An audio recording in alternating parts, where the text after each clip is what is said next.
இயேசு கிறிஸ்துவின் நாமத்தினாலே இந்த இரவு வேளையிலே உங்களை அன்போடு கூட வாழ்த்துகிறேன்.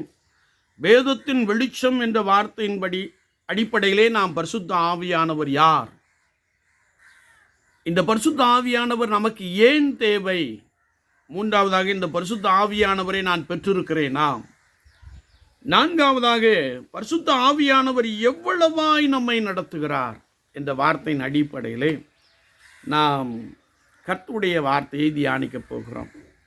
பரிசுத்த ஆவியானவர் எவ்வளவாய் நம்மை நடத்துகிறார். முதலாவதாக அவர் என்னை உணர்த்துகிறார் என்று நாம் கர்த்தருடைய வேதத்திலே வாசிக்க முடியும்.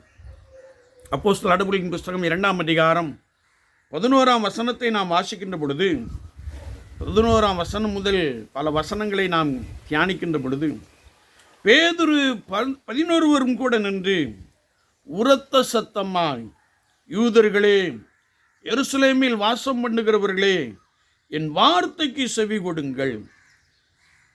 அப்போஸ்தலர் 2ஆம் அதிகாரத்திலே அவர்கள் எல்லாரும் பரிசுத்த ஆவியானவரால் நிரப்பப்பட்டு ஆவியானவர் தங்களுக்கு தந்துள்ள வரத்தின்படியே வெவ்வேறு பாஷைகளில் பேசினார்கள். அதை கண்ட யூதர்கள் இவர்கள் வெறி கொண்டிருக்கிறார்கள் என்று சொன்னார்கள்.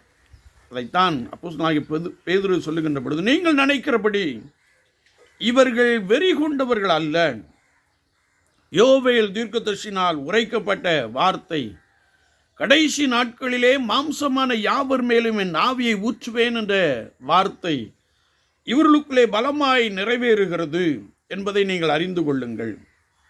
மரித்த இயேசுவை தேவன் உயிரோடு எழுப்பினார். அதற்கு நாங்கள் சாட்சிகளாயிருக்கிறோம். நீங்கள் சிலுவையில் அறைந்த இந்த இயேசுவையே தேவன் ஆண்டவரும் கிறிஸ்துவாக்கினார் என்று இஸ்ரவேல் குடும்பத்தார் யாவரும் நிச்சயமாய் அறிய கடவீர்கள் என்றான். இதை அவர்கள் கேட்டபோது இருதயத்தில் குத்தப்பட்டவர்களாகி, சகோதரரே, நாங்கள் என்ன செய்ய வேண்டும் என்று கேட்டார்கள். பேதுரு அவர்களை நோக்கி, நீங்கள் மனம் திரும்பி பாவ மன்னிப்புக்கென்று இயேசு கிறிஸ்துவின் நாமத்தினாலே ஞானஸ்நானம் பெற்றுக் கொள்ளுங்கள் என்று சொன்னார். அப்பொழுது பரிசுத்த ஆவியின் வரத்தை பெறுவீர்கள்.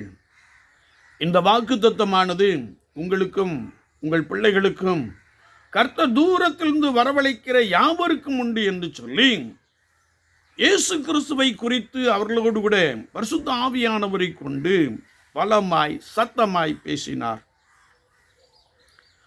அவனுடைய வார்த்தையை சந்தோஷமாய் ஏற்றுக்கொண்டவர்கள் பாவ உணர்வடைந்து ஞானஸ்நானம் பெற்றார்கள். அந்த தினம் மாத்திரம் 3000 பேர் சேர்த்து கொள்ளப்பட்டார்கள் என்று வசனம் நமக்கு தெளிவாய் கற்றுக் கொடுக்கிறது. பரிசுத்த யோவான் 3ஆம் அதிகாரத்தை நாம் திருப்பிக் கொள்ளுகின்ற பொழுது, பரிசுத்த யோவான் 16ஆம் அதிகாரத்தை நாம் திருப்பிக் கொள்ளுகின்ற பொழுது 7 முதல் 9 வசனங்களை நாம் வாசிக்கின்ற பொழுது, பரிசுத்த ஆவியானவர் உங்களிடத்தில் வரும்போது அவர் பாவத்தை குறித்தும் நீதியை குறித்தும் நியாயத்தை குறித்தும் கண்டித்து உணர்த்துவார் என்ற வார்த்தையை நாம் வாசிக்க முடியும். எந்த ஒரு அப்போஸ்தலன், எந்த ஒரு தேவனுடைய மனிதன், எந்த ஒரு போதகர், எந்த ஒரு மேய்ப்பன், எந்த ஒரு இவாஞ்சலிஸ்ட், எந்த ஒரு தீர்க்கதரிசி கர்த்தருடைய ஆவியானவரால் நிரப்பப்பட்டு இருக்கிறார்களோ அவர்கள் பாவத்தை குறித்து கண்டித்து உணர்த்துவார்கள்,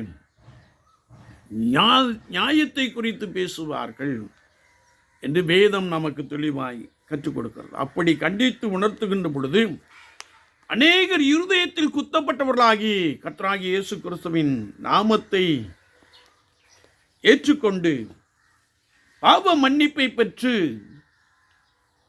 ஞானஸ்நானம் பெற்று பரிசுத்த ஆவியானவரால் நிரப்பப்படுகிற அந்த கிருபையை பெற்றுக்கொள்ளுகிறார்கள்.